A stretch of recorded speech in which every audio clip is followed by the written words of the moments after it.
நண்பர்களே வணக்கம். நம்ம அந்த வீடியோ பதிவில் என்ன பார்க்க போகிறோம் அப்படின்னம்னா, உடல் முழுவதும் நவக்கிரகங்கள், முதுகில் காட்சி தரும் நரசிம்மர், எங்கும் காணாத அதிசய விநாயகரை பற்றி தான் பார்க்க போகிறோம். விநாயகர் என்றாலே விக்னகங்களை தீர்ப்பவர் என்று நமக்கு தெரியும். ஆனால் காஞ்சிபுரம் மாவட்டம் அமிர்தபுரியில் வீற்றிருக்கும் விநாயகர் மிக மிக விசேஷமானவர்.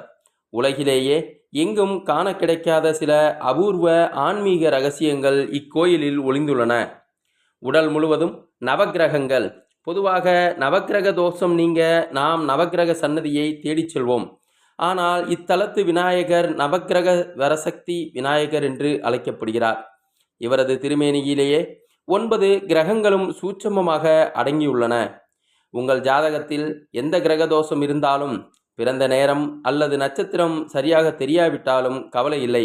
இந்த ஒரு விநாயகரை சரணடைந்தால் நவக்கிரகங்களின் அருளால் அனைத்து தோஷங்களும் நீங்கி எடுத்த காரியங்கள் வெற்றியாகும் என்பது ஐதீகம்.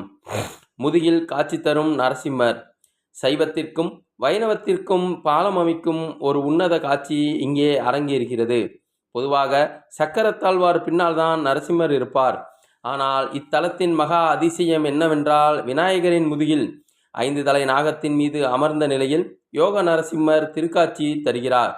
சிவனின் புதல்வனும் திருமாலின் அவதாரமும் ஒரே திருமணியில் இணைந்திருப்பது அரியும் சிவனும் ஒன்று என்று தத்துவத்தை உலகுக்கு உணர்த்துகிறது. இந்த அமைப்பை தரிசிப்பவர்களுக்கு மன வலிமையும் பயமில்லாத வாழ்வும் கிட்டும். இக்கோயிலில் உள்ள ஆஞ்சநேயரை சுற்றி நவநாகங்கள் உள்ளன. அவரது திருக்கரத்தில் உள்ள வாசுகி பாம்பிற்கு பாலபிஷேகம் செய்யும் போது அந்த பால் நீல நிறமாக மாறுவது இன்றும் பக்தர்களை மெய்சிலிருக்க வைக்கும் பெரும் அதிசயமாக கருதப்படுகிறது. எதற்காக தரிசிக்க வேண்டும்? காலசர்ப்பதோஷம் மற்றும் நாகதோஷங்கள் நீங்க, தடைப்பட்ட சுபகாரியங்கள் கைகூட, வறுமை நீங்கி செல்வ செழிப்பு உண்டாக, கல்வியிலும் வழக்குகளிலும் வெற்றி பெற்றிட இந்த கோவிலின் அமைவிடமானது அருள்மிகு பிரசன்ன வெங்கடேச பெருமாள் திருக்கோவில், அமிர்தபுரி, செங்கல்பட்டு மாவட்டத்துக்கு அருகில் உள்ள காஞ்சிபுரம் மாவட்டத்தில் உள்ளது. நண்பர்களை தெரிந்து வாழ்வில் வளம் பெற வேண்டுகிறேன். நன்றி, வணக்கம், வாழ்க வளமுடன்.